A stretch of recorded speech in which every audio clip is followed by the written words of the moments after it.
Começa agora.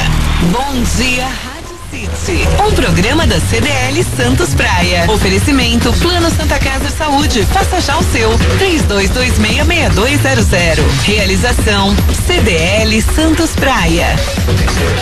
6h48 agora, bom dia. Começa aqui na 102 Rádio City, o programa Bom Dia Rádio City, projeto jornalístico realizado pela CDL Santos Praia, Câmara dos Dirigentes Lojistas Santos Praia, que irá informar e também debater os principais fatos da região e também do país. O comando é do jornalista Zé Torquato. Oi, Zé, bom dia. Bom dia, Thiago, bom dia, ouvintes da 102 no ar, bom dia, Rádio City.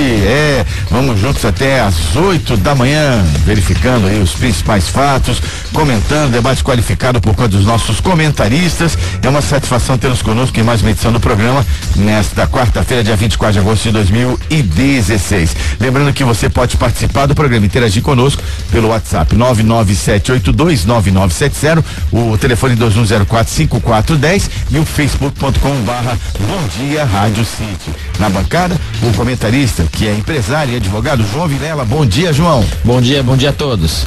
E hoje também participando conosco o Dr. Jorge Tadeu Vargas de Oliveira, nosso comentarista Jorge Tadeu, vai participar da edição desta quarta-feira. Bom dia, Jorge. Bom dia, Zé. Bom dia, João. Bom dia, ouvintes. É um prazer estar aqui. Prazer é todo nosso e nós vamos aos destaques da edição de hoje. Vamos lá, Thiago. Especialista diz que conjunto de fatores provocou ressaca. Acontecimentos poderiam ter sido evitados? CT e Polícia Militar começam a fiscalizar e atuar Ubers. E Câmara de Santos realiza moção visando defender mais de 2.000 trabalhadores portuários avulsos. Então, eu vou também quebrar o protocolo, né? O jornalista também tem essa questão factual. E hoje, uma das principais manchetes do jornal A Tribuna, reportagem dos colegas jornalistas Egli Cisterna e Maurício Martins. Eles informam que o Hospital dos Estivadores poderá abrir com atraso. O juiz suspende a entrega do hospital para a OS.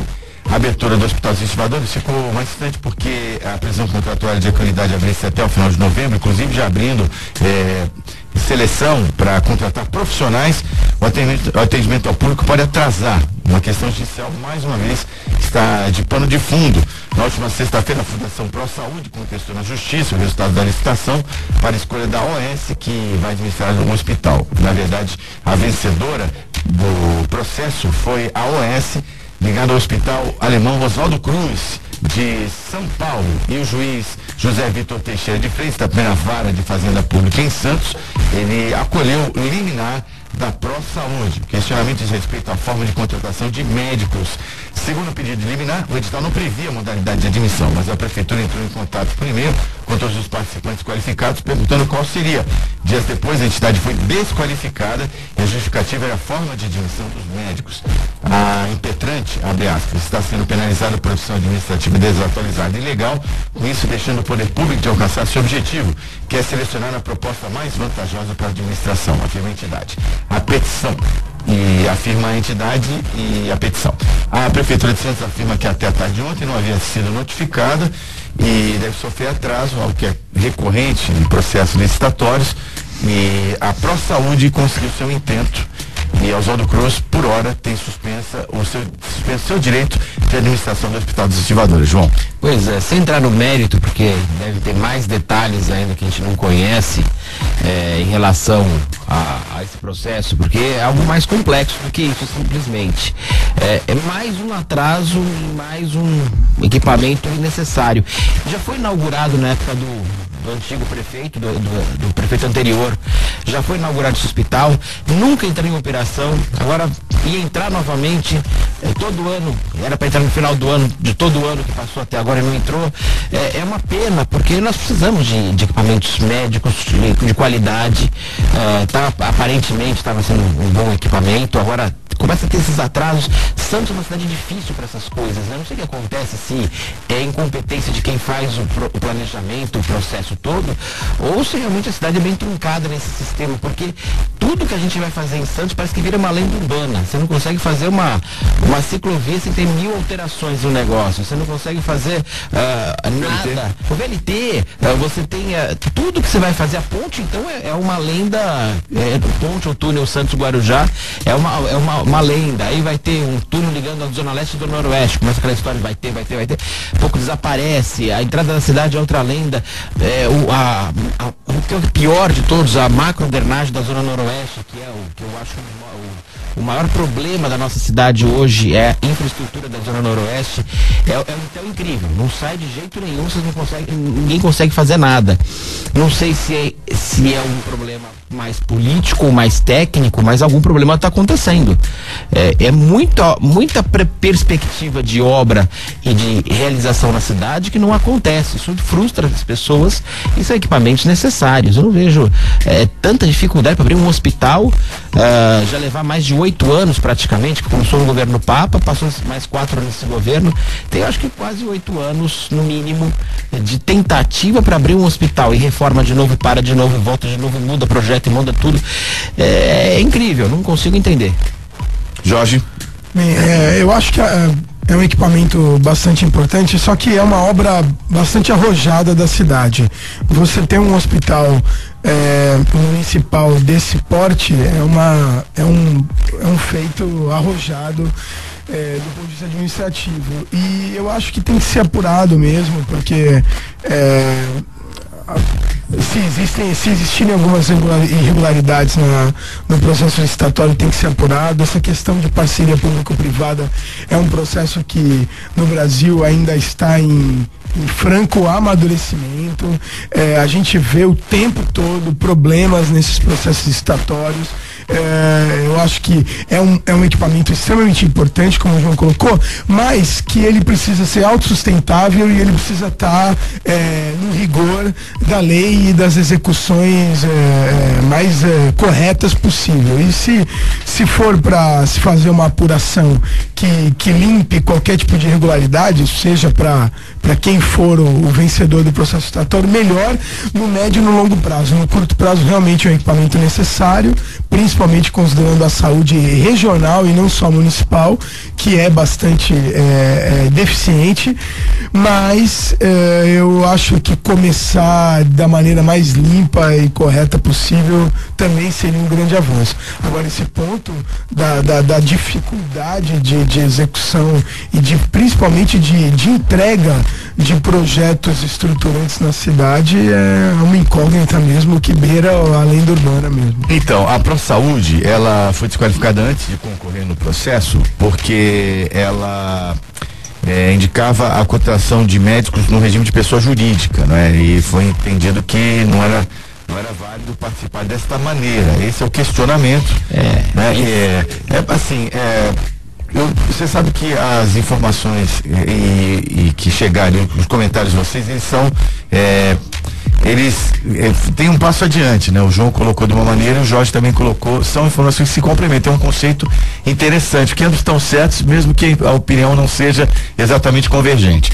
Mas, vou dizer assim, eu espero sim que haja toda a lisura nesse processo, que seja feito de acordo com a lei, muito embora a lei de licitações tenha que ser revista, né? Talvez também seja a esse tipo de dúvidas e também esse tipo de obstáculos, talvez até na própria lei exista isso, né? Regras que não são tão claras, mas eu como cidadão, eu penso, puxa vida, esse hospital é tão importante, muito embora não abra com a sua capacidade total, seja parcial, até uma pequena capacidade com uma obra arrojada, como o Jorge colocou, mas eu estava animado por ter um hospital alemão Oswaldo Cruz, um S ligado a esse hospital, como gestora do processo. Isso me agradou o resultado, mas muito embora a lei tenha que ser preservada, principalmente quando se trata de dinheiro público. Pelo que eu entendi da notícia, é uma questão mais trabalhista, da pejotização, né? Que as pessoas chamam de pejotização dos serviços. Profissões hoje em dia tem essa questão, né? As pessoas querem que abra as empresas querem reduzir o seu custo. Cada pessoa seria uma empresa. Isso tem sido muito comum em todo o mercado de trabalho. Talvez uma necessidade de mudança, que eu já falei algumas vezes, nossa arcaica e nossa atrasada e nossa maldosa CLT, que eu sempre falei, ela é ruim pro empresário e é péssima pro trabalhador. Dá pra fazer vários programas em relação à CLT, porque ela prejudica muito o trabalhador e muito o empresário e tudo mais. Talvez até seja uma questão em relação à pejotização, que cada pessoa tem que ter sua empresa para poder reduzir os custos, porque é realmente complicado. Então é uma briga muito grande em relação a isso na seara trabalhista também, né?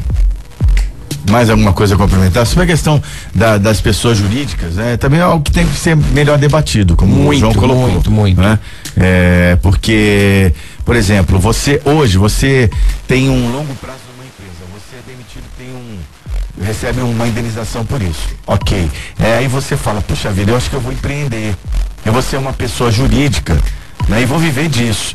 Mas aí você começa a crescer e fala, acho que eu vou contratar pessoas para me ajudarem, para eu crescer o meu negócio, para eu gerar empregos. Você fala, puxa vida, mas eu não vou dar esse passo porque os encargos trabalhistas são muito pesados. Então acho que para quem está iniciando, para o empreendedor, para o pequeno, para o micro e até para o médio empresário, é uma questão que tem que ser realmente tratada e revista. Eu penso assim. Para qualquer um, Zé. Desculpa. Para qualquer um. Na verdade, o grande problema que eu vejo hoje é estar engessando o país. As empresas estão saindo do Brasil por causa disso. Eu acho que em relação à terceirização, 2 pontos extremamente importantes para se discutir.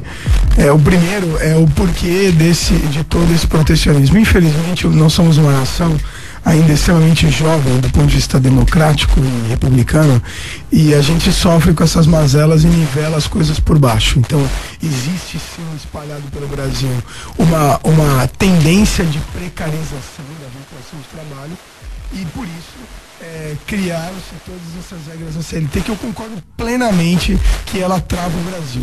E ela trava o Brasil aonde? No bom empreendedor, no sujeito que quer empreender, que quer dar oportunidade, e na liberdade de um determinado colaborador, seja ele médico, advogado, dentista ou o que for, dele decidir a forma que ele quer ser contratado. Eu acho que existe um direito individual que está sendo suprimido. Sim, em favorecimento de um coletivo que quem criou fomos nós próprios brasileiros, através de trabalho escravo, através de precarização, de relação de trabalho, como a gente tem aí interior afora e mesmo na nossa região. É preciso uma reforma moral do indivíduo. É preciso que o brasileiro entenda que não dá para ganhar sempre, que leis como o Gerson e tantas outras nas quais nós nos sustentamos o dia inteiro, elas não devem mais existir. E aí sim, o governo pode ter condições, o governo e as autoridades podem ter condições de flexibilizar e nivelar o Brasil um pouco mais por cima. Eu costumo dizer aqui e em demais grupos que a gente cresce pela média, a gente não cresce pelo pico. Infelizmente, a gente cresce pela média, e a média brasileira ainda tem que crescer muito. Nós ainda temos uma média muito baixa. Temos excelentes empreendedores que prezam por um Brasil melhor e justo, mas a gente também tem muita gente aí subcontratando e que infelizmente a gente tem que, às vezes a justiça tem que zelar por esses daí. Eu sou um partidário da terceirização, a minha profissão de formação é médico, e eu acho que o médico ele tem que ter essa liberdade, não obrigatoriamente CLT ou o que for, ele escolhe, mas a gente tem uma sociedade que ainda na média está muito fraca. Então, só para encerrar, também as leis de licitação, os processos têm que ser revistos, mas também eles são engessados pela própria cultura de corrupção do país, mas mesmo assim as pessoas conseguem burlar, e não estou dizendo que é esse caso, não é exatamente esse, mas é algo que nós vivemos na nossa vida, no nosso dia a dia, no nosso cotidiano. Tiago, vamos ver a situação das balsas e estradas? Balsas e estradas. Muito bem, Zé. Travessia Santos Guarujá, 6 balsas em operação, e o tempo de espera é de 20 minutos ambos os lados. Travessia Guarujá Bertioga, 1 balsa em operação, e o tempo de espera é de 30 minutos ambos os sentidos. Travessia São Sebastião Ilhabela, 3 balsas em operação, e o tempo de espera é de 30 minutos ambos os lados. Nas estradas, o sistema Anchieta Imigrantes opera em 5x5. Lembrando que a Anchieta tem lentidão na chegada a São Paulo, do quilômetro 13 ao 10, devido ao excesso de veículos e a visibilidade dos motoristas é parcial. 7h02. Vamos para o primeiro intervalo do Bom Dia Rádio City, realização da CDL Santos Praia. Voltamos já já. Você está ouvindo Bom Dia Rádio City. Oferecimento Plano Santa Casa Saúde. Faça já o seu. 3226-6200. Realização CDL Santos Praia. Então, estamos de volta 7575. Então, bacana essa ocasião de bater e dialogar com os formadores de opinião, trazendo a informação, o debate aqui no Bom Dia Rádio City, programa que vai de segunda a sexta-feira das 15 para as 7, às 8 da manhã. Hoje na bancada os comentaristas João Vilela e Jorge Tadeu. E nós vamos em frente trazendo mais destaques da nossa pauta. Tiago, por favor. Especialista diz que conjunto de fatores provocou ressaca. Acontecimentos poderiam ter sido evitados. A maré cheia, aliada às altas ondas e aos fortes ventos, provocaram um fenômeno que deixou um rastro de destruição na ponta da praia. Segundo a professora Alexandra Sampaio, coordenadora do Núcleo de Pesquisas Hidrodinâmicas da Unisanta, a influência meteorológica ocorre nas áreas oceânicas abertas a mais distantes. Os ventos fortes associados à frente fria agitaram a água que veio de encontro ao litoral. Nesse período de maré astronômica, que intercala marés mais altas e marés mais baixas, que pode ter ondas com alta elevada. Consequentemente, o nível de destruição é maior. A especialista destacou a força dos ventos que ultrapassaram a marca de 60 km por hora e que agravou ainda mais a situação. A professora chama a atenção para o tamanho das ondas. Na noite de domingo, elas atingiram 4,25 metros de altura, Zé. Então, é normal que o fato gere uma reação e posteriormente uma discussão, tá nas mídias sociais, tá na mídia em geral, sobre obras ou intervenções que deveriam prever esse tipo de situação, né? Claro, também ligado a causas naturais, claro, de uma natureza em desequilíbrio, porém, fica aí a questão, porque dá muita insegurança e muito medo para quem mora ali na ponta da praia, para que não se repitam fatos como ocorreram duas vezes, de uma forma, de uma ressaca forte alguns meses atrás e agora uma mais forte ainda. Essas coisas quando acontecem alguns incidentes assim, que não são tão comuns, né? Quando começou a ser comum, as pessoas começam a se questionar, mas são conjuntos de fatores sempre. Dificilmente você tem um acidente nessa monta, uma ocasião que acontece dessa forma, sem um conjunto de fatores. Agora, poderia ser mitigado, poderia ser reduzido, não poderia ser excluído, claro. É uma força da natureza, vai acontecer várias vezes. Agora nós temos que começar a pensar os motivos. Pode ser um motivo natural que não tenha nenhuma relação? Pode, mas é bem provável. Isso todos têm. Motivo natural potencializado por outras causas. Exatamente, potencializou. Agora, é possível melhorar essa situação? Sem dúvida. Nós temos enormes exemplos, como na Holanda, dos portos que foram mudados e tem problemas com ressacas e com a altura da água, sem dúvida nenhuma. Agora, temos que pensar que foi muito brutal a coisa, né? Se imaginar que as pedras, o tamanho daquelas pedras vão parar do outro lado da rua, como é que acontece dessa forma? Houve reflexos em ruas bem posteriores. Eu morei na ponta da praia, em frente ali à praia, durante muitos anos, e a gente via, acontecia de chegar a maré, chegar próximo à rua, avenida, chegar na avenida, mas não com essa intensidade que houve, nessa força que houve desta vez. Não sei se é alguma questão natural realmente, alguma exceção do clima que pode acontecer também, ou se tem algum motivo maior. Eu acho que é uma somatória, como a professora colocou, uma somatória de motivos, sem dúvida, e tem como minimizar, mas evitar totalmente, acho que não. Então, é claro que não tem um embasamento científico, né? Eu sou muito cuidadoso para fazer esse julgamento, mas se você vê questões ambientais que afetam o planeta inteiro, não estou querendo defender não, mas nós temos aqui também a conurbação, não é, da ilha, a mudança da paisagem, o aterramento, temos a questão da dragagem, tudo isso. Mas você viu que entra chegou na na Ilha das questão, Palmas. mas não dá para dizer que não tem nada a ver, mas ao mesmo tempo você não pode falar, não é isso. Não dá. Mas tem que se caminhar nesse sentido. Por favor, queria ouvir o Jorge, por favor. Desculpa, João, depois a gente complementa. Eu não tenho uma opinião assim científica sobre isso, eu só acho que quando a gente fala em observação científica, seja da natureza ou não, eu acho que é fundamental a gente abrir o espectro, né? Infelizmente nós somos muito mais reativos do ponto de vista científico do que diz respeito a uma pesquisa mais profunda. Então, é óbvio que numa situação como essa, a gente vai analisar um cenário de 5, 10, 20 anos e vai tentar estabelecer um paradigma aí que justifique. Eu sou um pouco reticente a esse tipo de avaliação, porque eu acho que a natureza tem um caráter cíclico. Se a gente for filosofar aqui um pouquinho, a gente vai lembrar que os nossos avós são de um tempo em que a linha férrea de Santos limitava a construção civil na cidade. Nós na escola aprendemos que na beira da Serra do Mar tem fóssil de peixe marítimo, de peixe de água salgada, ou seja, o mar já esteve ali. Então, e não tinha aterro, não tinha poluição, não tinha construção civil na hora da praia. Então, assim, existe uma característica cíclica da natureza que às vezes a ciência coloca um pouco de lado.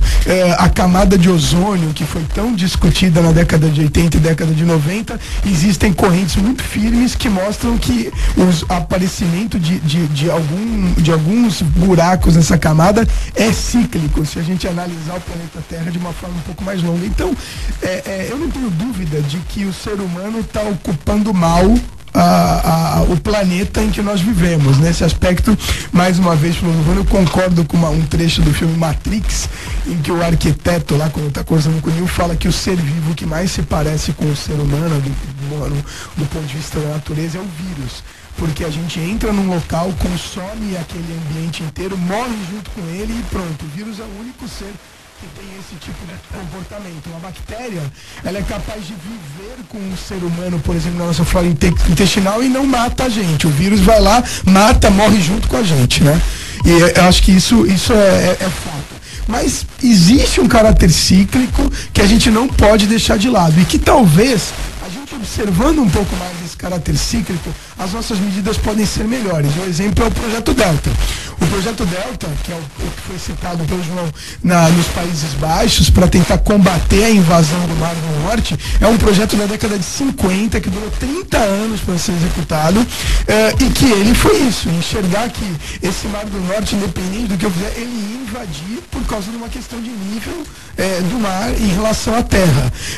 E foi criado um projeto estruturante para isso, que fez com que que evitasse uma tragédia, como aconteceu da morte de quase 2.000 pessoas lá por uma invasão do mar. Então, eu acho que entender um pouco a coisa num espectro de mais longo prazo permite, por exemplo, será que não está na hora da gente pensar em uma obra que previna isso? Será que a gente tem que lembrar que grande parte da nossa cidade está abaixo do nível do mar? Como a cidade náutica e alguns trechos de São Vicente. Talvez seja a hora de enxergar como nós temos que nos adaptar para conviver com esse problema da natureza. João. Pois só queria complementar em relação à Ilha das Palmas, que pelo menos que o pessoal tenha conhecimento, nunca houve ondas tão fortes, e ali está longe da entrada do porto, não que não possa ter também relação, mas foi muito forte as ondas lá também. Então, quer dizer, teve uma questão da natureza que eu concordo plenamente com o Jorge. A gente está olhando um espaço tempo muito curto, e as coisas da natureza são às vezes muito longas. Tem uma série de questões, distâncias da Terra em relação à Lua, tem um monte de coisa que a gente tem 1000 detalhes que não sei se pode ser tão simplesmente resumido como o Jorge colocou. Perfeito, o Jorge colocou de uma forma, a coisa tem que ser olhada a mais longo prazo. Os ciclos são muito maiores do que a gente talvez imagine. Agora 7 horas e 13 minutos, 7 horas e 13 minutos, por falar aí na Mãe Natureza, um evento também que aconteceu na Itália, não é? A 76 quilômetros de Perugia e a 10 quilômetros da superfície, a Matritia com Olinotia sofreram danos por causa de um forte terremoto de magnitude 6.2 que atingiu o centro da Itália na madrugada desta quarta-feira, horário local de Perugia. Ao menos 38 pessoas morreram. As informações são da Defesa Civil, que passou para a agência Reuters. Então aí mais um evento da natureza na Itália. Fica aí a morte de 38 pessoas por enquanto na região de Perugia. Agora vamos debater os principais fatos do cenário nacional, Thiago. Giro Nacional. Defesa de Dilma Rousseff diz que perícia do TSE é inconsistente. Então, a questão dos gastos com gráficas da campanha de 2010 e está envolvido também, quando o processo do TSE está envolvido também o presidente interino Michel Temer, né? Chapa mesmo, né? Exatamente. E a defesa da Dilma alega ser inconsistente, que ela já havia comprovado esses gastos, já havia sido aceita a retificação, a explicação e agora volta à tona desta maneira aí. Esse processo de eleição no Brasil é outra coisa que nós temos que repassar e pôr a limpo isso aí, porque está muito errado. Todo o sistema eleitoral que você pegar de qualquer prefeitura, de qualquer estado, de qualquer eleição federal, você vai encontrar 1000 problemas. Essa questão de financiamento de campanha tem que ser muito melhor debatido. Essa questão da escolha dos candidatos, a quantidade de partidos, está muito errado isso e vai gerar muito problema. Porque cada vez mais o TSE está afunilando. Você vai ver essa eleição municipal para todas as cidades, não falando de Santos não, todas as cidades, você vai ter, se você olhar de perto, de lupa, com a lupa você vai encontrar 1 milhão de problemas nas candidaturas de vereadores, de prefeitos. É assustador, porque é muito errado o nosso sistema eleitoral.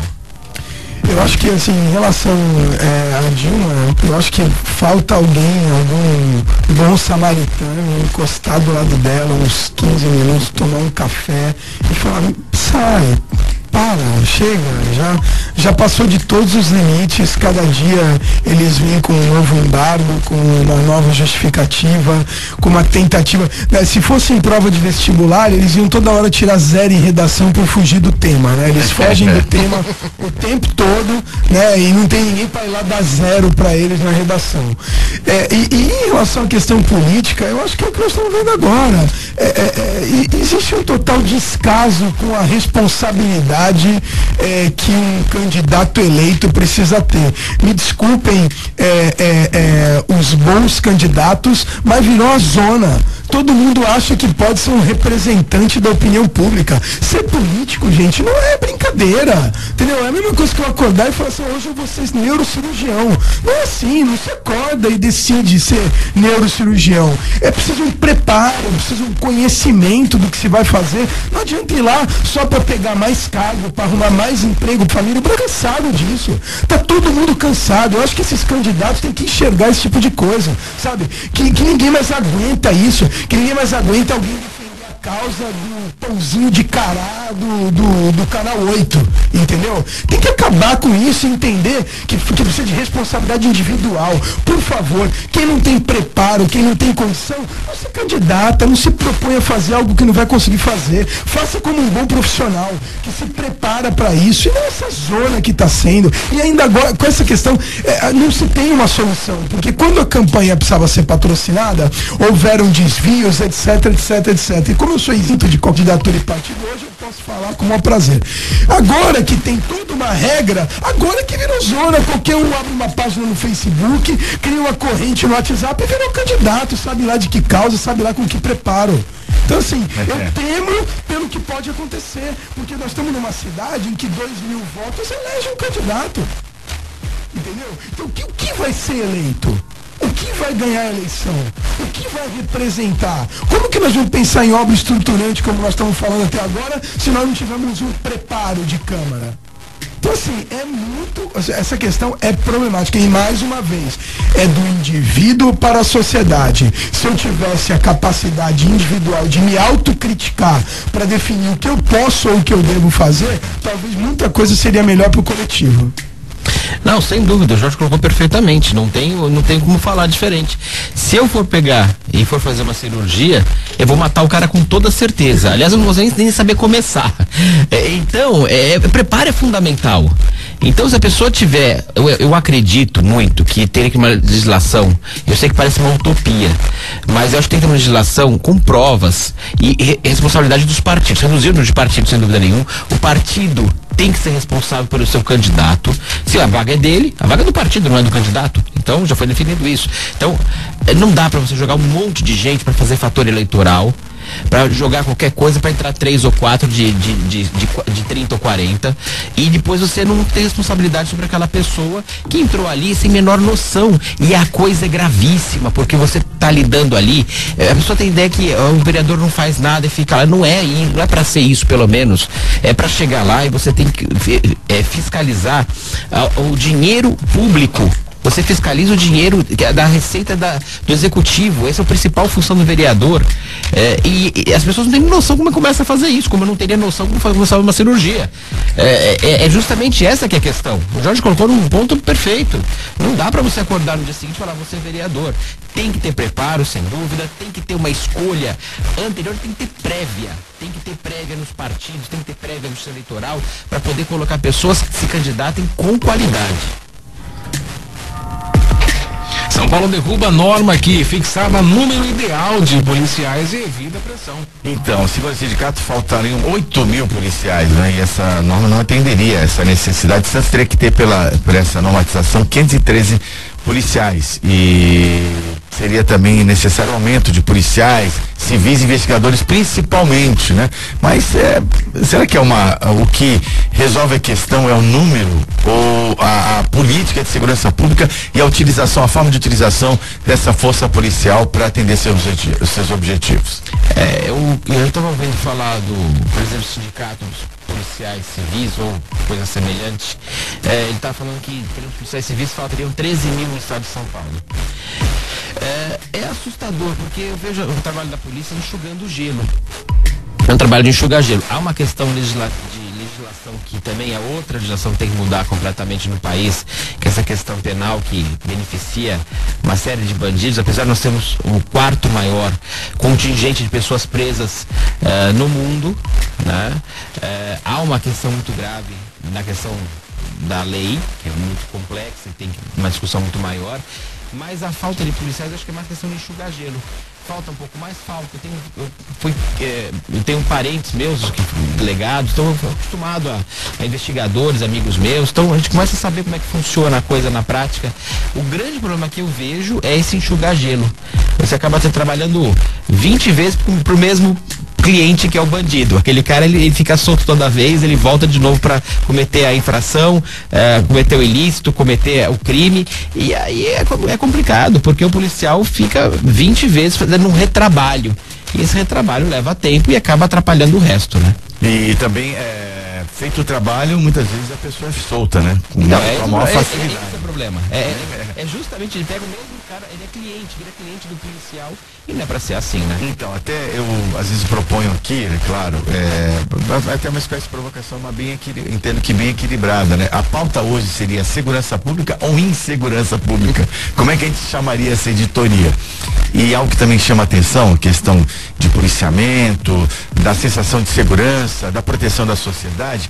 Eu vi um folheto veiculado até num site de muita credibilidade sobre a região de São Gonçalo, em Niterói, né, próximo ao Rio de Janeiro, em que os traficantes de 4 morros colocaram impressos em vários lugares, nos comércios, nas prisões, fazendo assim: é proibido roubar. Quem assaltar, quem cometer uma série de crimes, quem prejudicar a pessoa, quem matar inocentes, vai ser severamente punido, né? Avisa ao batalhão da PM: quem não dá assistência cria concorrência. Pode ser até mentira o folheto, mas o que assusta é que esse tipo de coisa é plenamente factível. Você não pode desassociar isso da nossa realidade. Isso é muito preocupante. A polícia da comunidade é o traficante, né? Então, e a sociedade cria um vínculo que, puxa vida, tá ruim, mas pelo menos assim eu posso chegar com o meu salão em casa, tá tudo errado. Se a gente usar uma lei da física em que 2 corpos não ocupam o mesmo lugar no espaço ao mesmo tempo, uma situação como essa deixa claro que não tinha corpo nenhum ocupando o espaço, por isso que os traficantes ocuparam. É importante lembrar que o grande refúgio dos traficantes e dos criminosos é justamente em locais onde o Estado não participa efetivamente no seu trabalho de gestão. Eu não estou falando nem só sobre policiamento, eu estou falando em gestão como um todo. Qualquer lugar onde não houver gestão vai gerar uma brecha para a ilicitude. Então, em vários níveis, o que eu coloquei não é um retrato da Baixada, não é só do Rio de Janeiro, é do país como um todo. Isso tem que ser tratado. Não vi na última campanha eleitoral para a presidência um debate realmente consistente sobre a questão da segurança pública no país. Mas aí, assim, a pergunta que fica, sem nenhum tipo de mensagem subliminar, é assim, temos capacidade de administrar um continente desse tamanho? Existe realmente viabilidade dentro da forma como nós estamos utilizando, estamos tentando. Assim, se a gente pegar os países que têm área geográfica do tamanho ou maiores do que a nossa, do Brasil, a estratégia que foi utilizada para implantação da sua civilização, da sua sociedade, é completamente diferente da nossa. Nós somos um país continental querendo criar uma política governamental, uma política social do tamanho de um pequeno país da Europa. A gente tem que entender que não é essa a estratégia. Nós não vamos conseguir fazer o método da Suécia no Brasil. A gente tem que olhar para quem está sendo bem sucedido. Países como os Estados Unidos, que conseguiram, com a estratégia adequada, administrar um país continental. Nós somos um país gigante e a nossa estratégia está equivocada. E a gente sofre com isso. Sofre aonde? Com zonas de exclusão do ponto de vista de segurança, sim, mas também do ponto de vista de água, esgoto, de fornecimento de energia elétrica. A gente não está usando a estratégia certa, provavelmente, né? Sem dúvida, um pacto federativo, mas tá faltando. Nós estamos pensando num país enorme, os estados têm que ter essa decisão de poder, inclusive, fazer sua legislação. Veja, a polícia que prende e a que investiga, ela normalmente é do estado, do grande geral. Não vamos pensar na Polícia Federal, são exceções. Mas a polícia que investiga é do estado. O juiz que prende, que manda prender, o que julga, é do estado. O promotor é do estado. Só que a legislação, a cadeia normalmente é do estado. Vamos colocar a regra geral é essa. Só que quem legisla é a União. Ou seja, está uma distância muito grande entre quem executa e quem entende do problema. Sim, e não trata diretamente, né? Até nesse conceito das realidades locais. Locais, justamente. Cada lugar tem uma diferença muito grande. O Jorge acabou de colocar. Nós somos um país continental e nós temos uma diferença muito grande em cada lugar. Talvez a realidade do Acre seja muito diferente do Rio Grande do Sul. Talvez a realidade, talvez não, mas eu estou colocando de uma forma abstrata. Mas você tem diferenças de cada local, de cada tipo de população, de cada região, até geograficamente, até em relação ao clima, em relação a uma série de fatores, a tipos de população, a industrialização do local, a escolarização do local, muda tudo. Então você tem que ter cada estado podendo fazer o seu sistema de código penal, e isso inclusive tem uma previsão pequena na Constituição, que ela é privativa da União, mas pode ser delegada para os estados. E nós temos que mudar isso. E o policial como alvo desse sistema também, né? Com armas inferiores à bandidagem, tendo o ônus do bom senso, de cumprir normas, né, rígidas até. E a polícia também, nesse caso, tá até aí o líder sindical para colocar, também é vítima desse processo. Não consegue atuar com a eficiência desejada. Então não é uma forma matemática que vai resolver, voltando ao nosso tema original, não é uma forma matemática, um cálculo aritmético, não é que vai resolver a questão. Não adianta colocar 20 mil carros a mais, 30 mil policiais, um policial a cada esquina não vai resolver.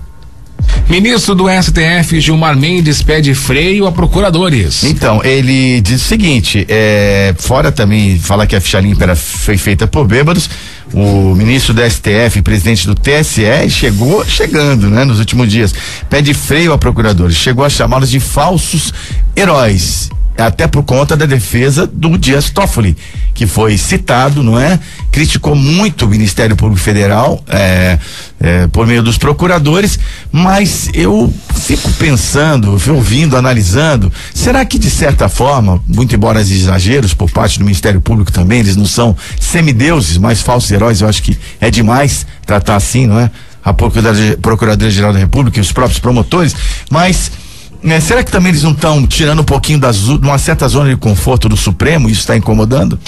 Justamente, né? Quando já atinge a ponto deles lá, eles ficam revoltados quando encosta neles, né?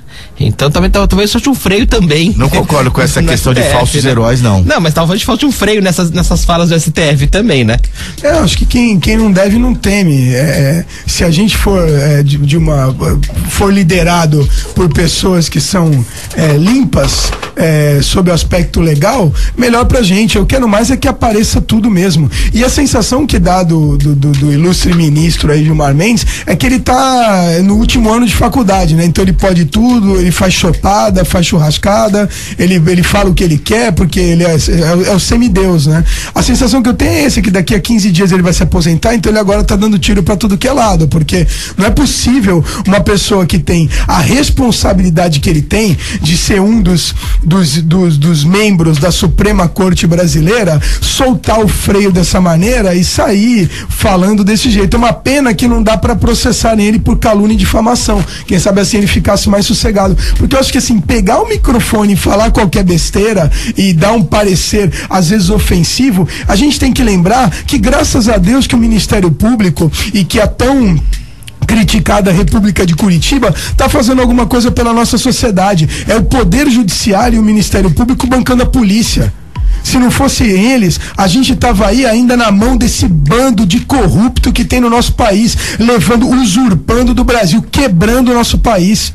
Então, graças a Deus que eles existem. É óbvio que vão ter exageros, mas eu não tenho a menor dúvida de que na média eles vão acertar. E mais uma vez, mantendo a minha coerência, a gente vai crescer pela média. Vão ter problemas para mais ou para menos, mas a gente vai crescer pela média. Vai ter gente que vai ser acusada e vai ser inocentada. É só lembrar aquele senhor lá que foi preso por ser homônimo, e quando foi lá responder, todo mundo percebeu que foi um acidente ter empreendido ele. É óbvio que isso vai acontecer, mas na média a gente tem, nós aqui da sociedade brasileira que preza por um Brasil melhor, nós temos que agradecer pelo que o Ministério Público, pelo que a Justiça de primeira instância está fazendo como papel de polícia no Brasil. Eu não tô vendo nada de Supremo no Supremo Tribunal Federal, porque são pessoas colocadas lá de uma forma política, que não precisa ter nenhuma responsabilidade com o conhecimento e com a ética. A grande maioria ali, qualquer um serviria para colocar no lugar, com algumas grandes e excelentes exceções, como a próxima presidente, na minha opinião, Carmen Lúcia, que é uma excelente ministra do Supremo Tribunal Federal. Aliás, minha grande esperança está na Carmen Lúcia atualmente, porque ela realmente vai botar uma mudança grande, na minha opinião. Espero que consiga melhorar muita coisa, porque com Lewandowski, o que ele fez nos últimos dias de liberar alguns bandidos da pior espécie, com habeas corpus que ele fez ontem, foi assustador. Ele acabou inclusive com uma decisão da turma do próprio STF e fez algo assustador. Ele liberou os piores bandidos do Brasil e colocou na rua, o que a polícia teve muito trabalho para prender. Quer dizer, não dá para continuar com esse tipo de pessoa num Supremo, que no Supremo não vejo muita coisa. Então, vou dizer algo em relação ao ministro Gilmar Mendes, que diz respeito à minha profissão de jornalista. Hoje não existe obrigatoriedade do diploma para que você exerça o jornalismo. Só colocar um porém. Vocês podem ficar muito à vontade aqui, porque em termos de opinião, de artigo, de especialistas, a imprensa sempre abriu e tem embasamento legal independente da obrigatoriedade do diploma. Você tem preparo, você pode se manifestar como opinião. A opinião é sagrada, direito de todo mundo. Mas conduzir a informação, eu acho que isso gerou uma distorção que trouxe muita gente despreparada para o mercado. Não estou dizendo que a faculdade cria bons jornalistas, isso depende de cada um, de ir atrás, de estudar. Por exemplo, o estudante ir numa sessão da Câmara para ver como funciona, ele procurar, teve diversas leituras, ele se preparar, escolher uma área, pelo menos uma área em que ele possa falar com embasamento e saiba escapar do sensacionalismo, e com uma informação mal colocada, ele não prejudique de uma forma irreversível a vida das pessoas, como aconteceu em vários casos emblemáticos. O seu ministro Gilmar Mendes entendeu que não é necessário. Eu acho que, muito embora eu respeite todas as opiniões em contrário, eu não posso ser contra o estudo. de maneira nenhuma. Eu não acredito que uma pessoa com 4 anos estudando 3 anos de língua portuguesa, casos emblemáticos de injustiças cometidas pela imprensa, como a escola base em São Paulo, que foram acusados os donos de pedofilia, as pessoas morreram e tiveram a vida arrasada por causa disso. Então eu tenho uma discordância muito grande com o Gilmar Mendes por essa interpretação que liberou hoje qualquer pessoa que a gente vê na mídia, muita gente despreparada, não é? Aí atuando como jornalista. Eu acho que eu não posso me conformar com esse tipo de coisa. E como o jornalista ele tem um limite, ele não é especialista, ele não pode saber do comércio mais do que um comerciante, ele não pode saber da indústria mais do que o industrial, não pode saber mais do que o médico. É um trabalho que se complementa. Então eu entendo que essa não obrigatoriedade do diploma, me desculpem os que pensam em contrário, essa decisão tomada pelo relator Gilmar Mendes realmente não presta um bom serviço para a sociedade. Eu sou contra apenas e tão somente por isso, por não ser contra o estudo. 4 anos de estudo com gente preparada e qualificada faz toda a diferença, na minha opinião. Vamos em frente.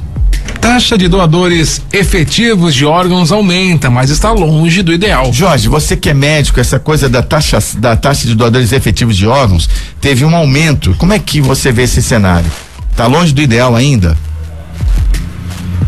Acho que sim, acho que o problema na verdade, eu acho que a questão da doação de órgãos, ela tem 2 problemas, né? Um é a questão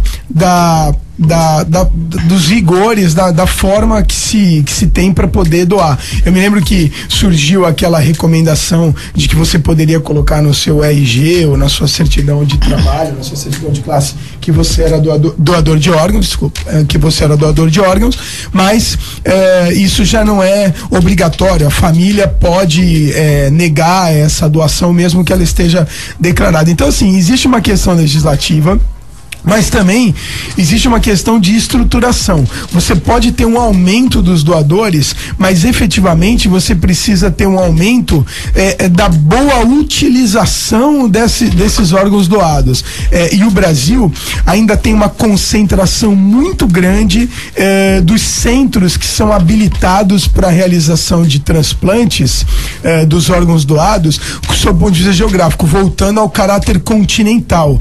A gente precisa espalhar e capacitar mais as centrais de transplantes para que esse aumento na doação de órgãos tenha uma real efetividade na utilização. Então nós ainda temos muitas filas, ainda temos muitas limitações na agilidade da utilização, e é importante lembrar que os órgãos que são passíveis de doação, eles têm tempos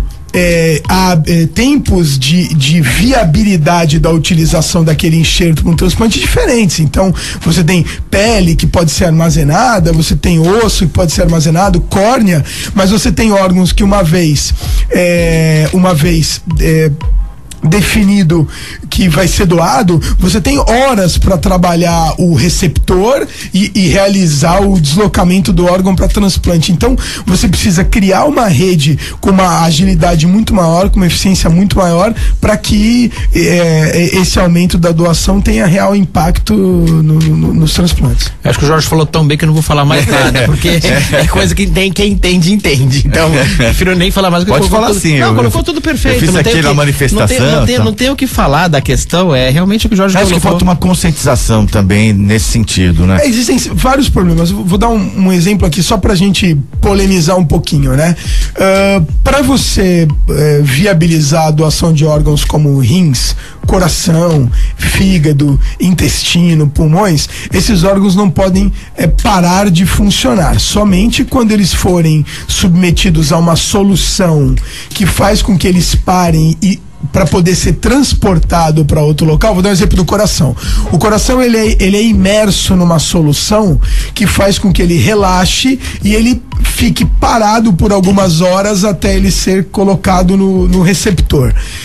Só que enquanto ele não for imerso nessa solução, o coração tem que continuar funcionando. Então o paciente que teve sua morte cerebral ou morte encefálica declarada, ele tem que ser literalmente mantido com as suas funções em plena atividade. Então ele tem que ser mantido com drogas, com respirador, com soro, com uma série de medicações. E existem discussões, por exemplo, uma vez declarada a morte cefálica, quem paga essa conta? A discussão entra nisso às vezes. Então precisa de uma maior maturidade, de maior consciência de que não, peraí, esse paciente pode salvar 6, 8 vidas, ele pode ver. Quem viu aquele filme 7 Vidas com me fugiu o nome do ator. Lembra que ele ajudou 7 pessoas a terem as suas Will Smith, a terem as suas vidas recuperadas com a doação dos próprios órgãos dele. Então é preciso uma discussão mais ampla para que essa relação morte encefálica, viabilidade dos órgãos potencialmente doáveis, transporte, rápido recrutamento do receptor, tudo isso vire uma cadeia virtuosa aí de sobrevida, né? Agora eu te pergunto, aí doação de órgão, enfim, você tem uma fila de transplantes. Essa fila de transplantes, a gente tem tanta crítica da saúde do Brasil e claro, na gestão e tal, na entrega do serviço de saúde, mas como funciona essa questão da fila no país? Ela funciona contento, no seu entendimento? Eu acho que sim, Zé. Eu acho que na questão, dentro das limitações até tecnológicas que a gente tem, a central de transplante ela é um processo que tem evoluído de forma eficiente no meu simplório ponto de vista, porque como que ela funciona? Ela funciona como uma fila, mas ao mesmo tempo ela tem critérios que fazem com que essa fila tenha agilidade. Eu vou dar um exemplo. Surgiu um coração para ser doado, pronto. Se o primeiro da fila não tem, essa fila ela já tem um registro do padrão imunológico, ou seja, tipo sanguíneo, características imunológicas do potencial receptor. Aquele coração, se ele não tem o perfil imunológico, ou seja, ele pode ser rejeitado pelo número 1, analisa o número 2, ou seja, vai se convocar a pessoa que tem o perfil de aceitabilidade daquele órgão mais próximo. A gente chama isso de imunocompatibilidade. O órgão do receptor tem que ser o órgão do doador tem que ser compatível com a defesa do receptor, para não haver rejeição. Então é uma fila ativa, é uma fila que ela tem uma ordem de chegada, mas que ela obedece critérios científicos e principalmente imunológicos para poder chamar o candidato. Por isso que eu lhe perguntei mesmo, que pelo menos uma boa notícia nesse sentido. Eu já tinha conhecimento disso, mas como você vivencia essa realidade como médico, né, não exatamente transplantes, fica aí o seu depoimento. 7h41, eu quero falar da Design Gallery, que é uma loja que já é emblemática aqui na nossa região, né? Puxa vida, João, eu quero falar para você o seguinte, que as pessoas, quando eu falo da Design Gallery, falam, eu adoro essa loja. Estive conversando com muita gente, né? E essa percepção é muito bacana, que é uma forma de você medir o atendimento. Eu sei que você é muito dedicado lá com a sua equipe, não é? É por isso que a sua loja é considerada 6 vezes consecutivas, né? A top of mind em vários segmentos, agora também nos presentes finos, né? A mais lembrada 5 vezes como artigos para o lar de decoração e agora também presentes finos, que é uma grande conquista, né? Então quero convidar você a conhecer a Design Gallery, tem sempre novidades lá, peças bonitas, funcionais, tudo que você precisa. É uma loja que eu gosto bastante também, não é porque você está presente aqui não. Azevedo Sodré 3, próxima Avenida Conselho Nebras, Marechal Deodoro 98 Gonzaga, Design Gallery conosco diariamente aqui no Bom Dia Rádio City. 7h42, voltamos já. Você está ouvindo Bom Dia Rádio City. Oferecimento Plano Santa Casa Saúde. Faça já o seu. 3226-6200. Realização CDL Santos Praia. 7h43. Vamos juntos aqui no programa Bom Dia Rádio City, realização da CDL Santos Praia. Quase que me traí aqui, porque nós temos toda terça-feira o nosso programa, né? O CDL TV, na Santa Cecília TV, às 18 horas, reprises às quintas-feiras, às 18 horas, amanhã 18 horas, e sábados, às 11h30 da manhã. E aqui vamos ao ar de segunda a sexta-feira, das 15 para as 7 às 8 da manhã, nessa realização do setor de comunicação da CDL Santos Praia, Câmara de Dirigentes e Lojistas Santos Praia. Lembrando que você pode participar conosco. Os canais estão estão à disposição, Tiago. Exatamente, nossa página Bom Dia Rádio City lá no Facebook, no nosso WhatsApp 997829970, lembrando que esse é o WhatsApp do programa, tá? E o telefone 2104-5410. E por falar em WhatsApp? A informação do nosso ouvinte, Zé, o Ari Cardouti, ele diz assim: gostaria de informar aos nossos ouvintes que houve um acidente na subida do morro pelo lado do Jabaquara, na Nova Sintra. Tombou um caminhão, todos os carros estão descendo pela contramão. Lembrando que a CT já chegou no local. Então fica a orientação do nosso ouvinte, nosso motorista, né?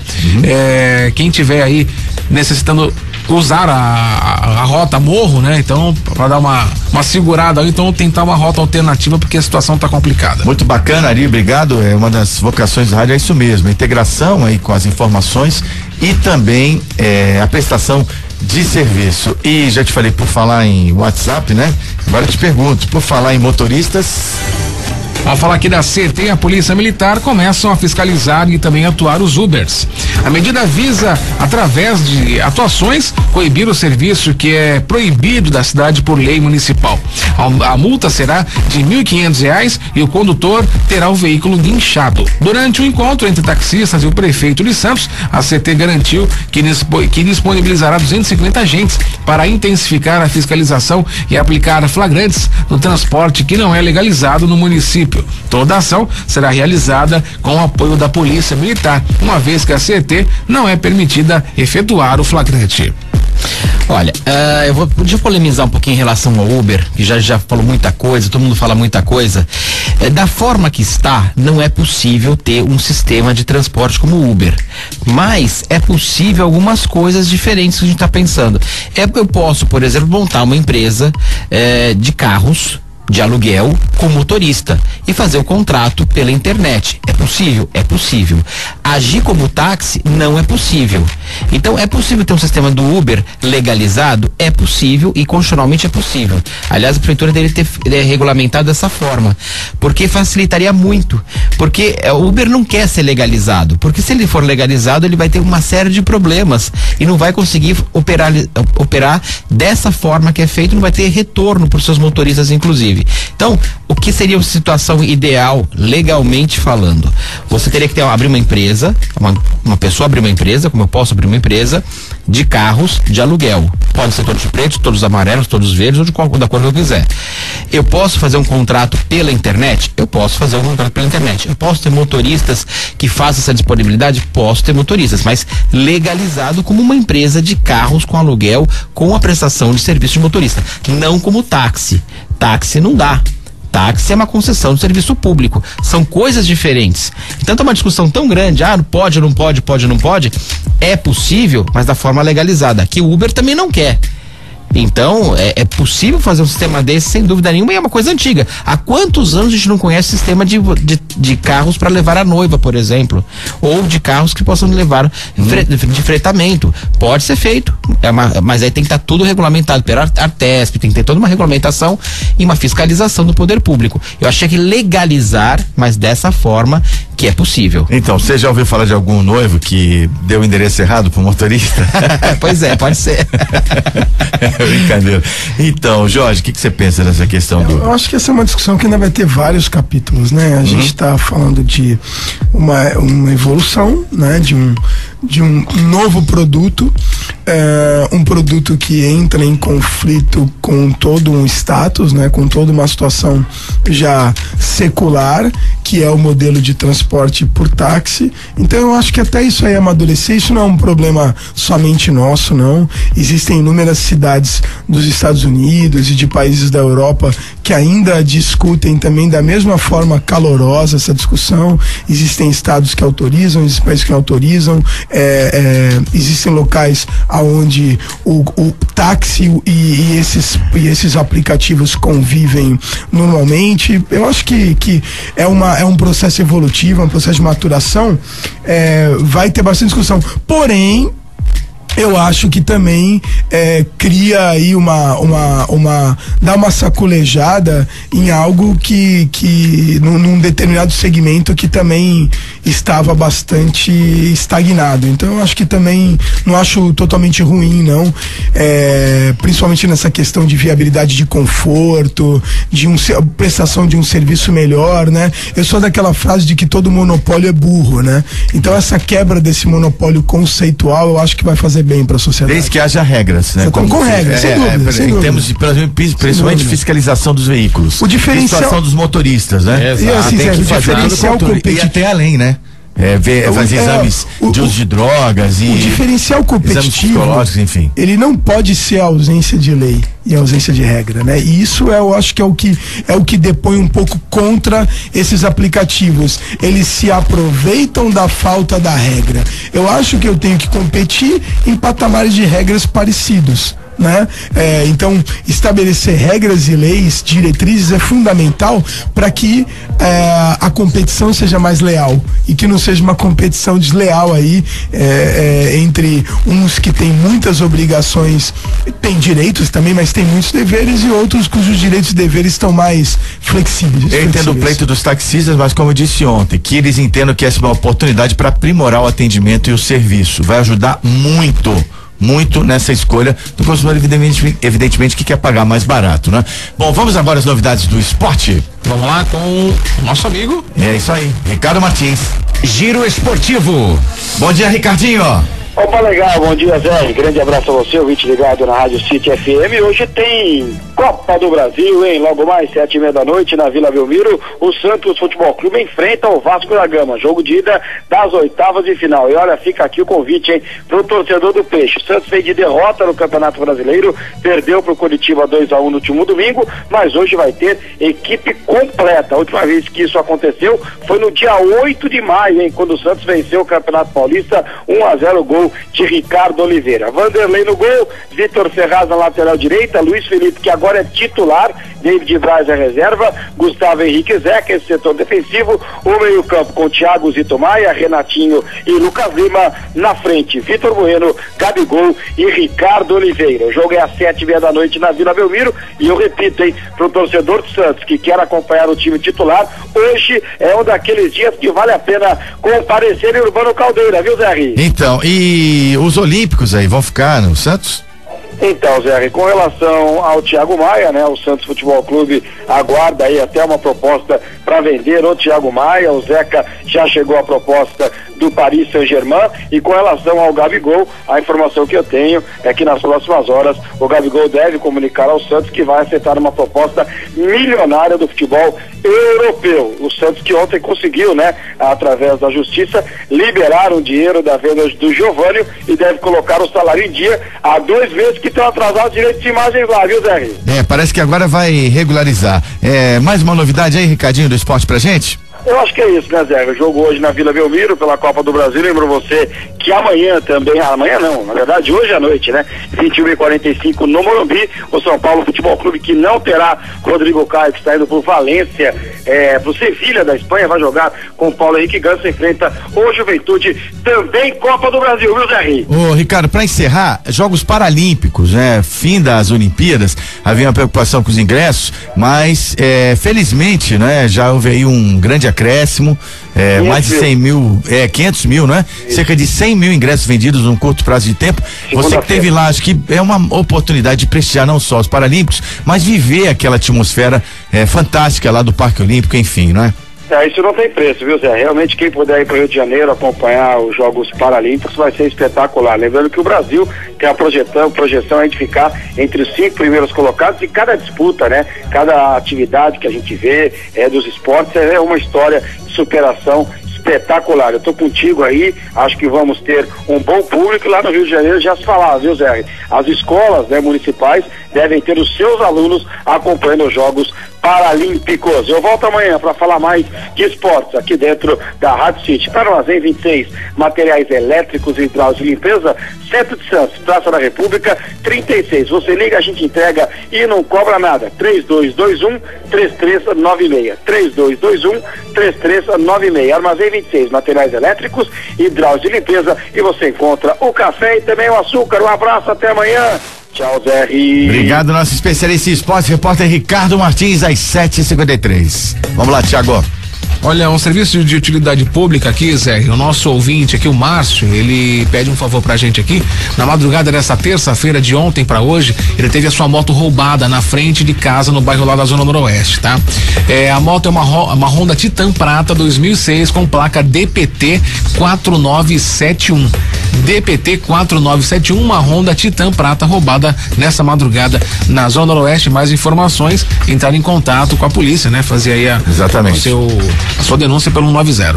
Atendimento domiciliar é com a Home Life, Home Care, especializadíssima no segmento, que é um grande sucesso nos Estados Unidos, está crescendo muito no Brasil, e a Home Life também, porque são 10 anos de mercado com os mais elevados padrões para você ter um excelente atendimento, seja no procedimento mais simples até o mais complicado, vamos dizer assim, mais intensivo, que requer um acompanhamento de saúde melhor, né? Porque a gente sempre fala que o doente ele acaba entre aspas adoecendo toda a família. Então esse ambiente domiciliar é muito importante para a recuperação dele, sem contar os benefícios como a redução de infecções cruzadas, entre outros, do Home Care, que tem gente muito qualificada e muito especializada para te prestar o melhor serviço possível por meio da Home Life, que agora está em nova sede, Ana Costa 146, 17º andar, telefone 3202-6440. Conheça a Home Life também pelo site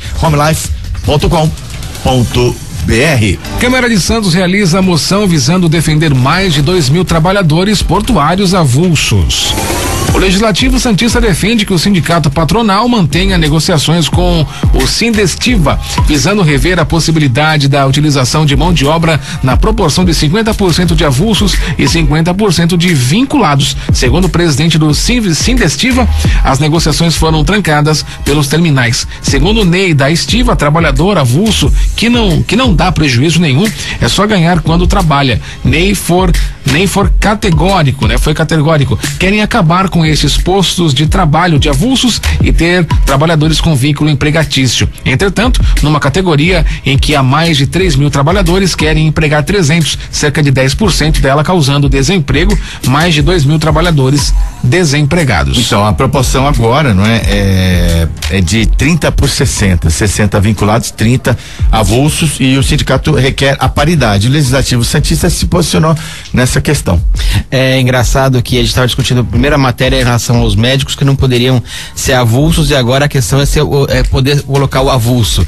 Parece uma distorção muito grande, né? A grande alegação é que diferente a legislação. A remuneração vai baixar, né? Não, mas mas é o mesmo problema do médico. Ele poderia ganhar mais sendo avulso, que estava naquele primeiro bloco que a gente começou a conversar em relação aos estivadores, e a pejotização. E aqui é o contrário. A única coisa é que a gente tem que tomar um cuidado muito grande, que a nossa legislação, justamente no caso dos portuários, é uma das poucas e únicas exceções em relação a poder ter esses avulsos que as outras áreas querem, e eles estão querendo agora manter essa situação. Jorge? Isso deixa claro, né, que a gente precisa entender que existe uma heterogeneidade nos diversos segmentos de trabalho e que precisam ser pactuadas regras específicas para cada segmento. Em uns cabe a total vinculação pelo método CLT, em outros cabe uma proporção entre terceiros e CLT, avulsos e assim por diante. Não vamos conseguir uma sociedade utópica. E aí reitera aquela questão do populismo. É utopia achar que nós vamos criar uma regra que vai conseguir empregar todos os trabalhadores de todos os segmentos. Alguém vai perder com isso, seja o trabalhador, seja o empresário, e sem dúvida quem vai sempre perder é a nação como um todo. E agora fica a pergunta, né? Seria a Câmara dos Vereadores o fórum ideal para tratar dessa questão? Não é, mas tá ali, não deixa de representar a população também, né? Os estivadores são bastante representativos. Mas é um fórum também que é possível de você discutir. Não vai resolver nada, entendeu? Mas é uma forma de pleitear, é um lugar para se pleitear, sem dúvida nenhuma. Agora, o que me assusta é justamente isso, o que o Jorge colocou é perfeito. Nós temos que colocar cada categoria, tem que discutir entre eles mesmos, tem que ter uma lei específica para tentar regulamentar, para poder fazer. As pessoas têm que ter maturidade e responsabilidade, porque o sistema que nós usamos da República e da democracia é o pesos e contrapesos. Ou seja, você dá uma vantagem, você tem que ter uma responsabilidade responsabilidade em relação àquilo. Um direito reflete uma responsabilidade. E não da forma que é feito hoje em dia, como o Jorge colocou muito bem, do populismo, que é o que estraga, é o câncer da América Latina, é o câncer dessas sistemas corruptos, é o populismo. Então nós temos que acabar com o populismo que gera todas as desmazelas em relação a todos os códigos penais, todos os problemas da sociedade. E também o discurso que está implícito em algumas correntes políticas ainda da velha e boa luta de classes, né? Exército de mão de obra de reserva, como você tem muita procura, isso tende a que o empresário ele achate os salários, então tudo isso, puxa vida, isso é do século XIX, né? Do século XIX, Karl Marx e tal. É uma mistura Engels, saída da escravidão com uma forma de uma industrialização forçada que houve. Nós temos que atualizar Precisamos de 24 horas de programa. Filosófico, o negócio vai longe. Não, mas não tem nada contra as manifestações filosóficas, né? Elas são muito sábias sempre. Obrigado, João Vilela, pela participação mais uma vez.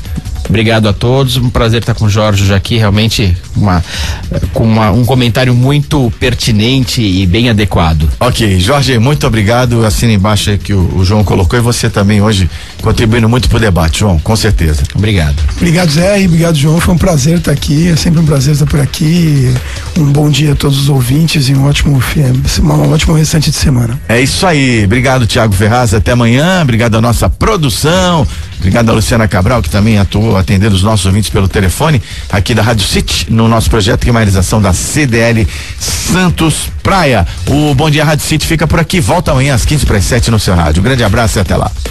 Termina aqui. Bom Dia Rádio City. Oferecimento Plano Santa Casa Saúde. Faça já o seu. 3226-6200. Realização CDL Santos Praia.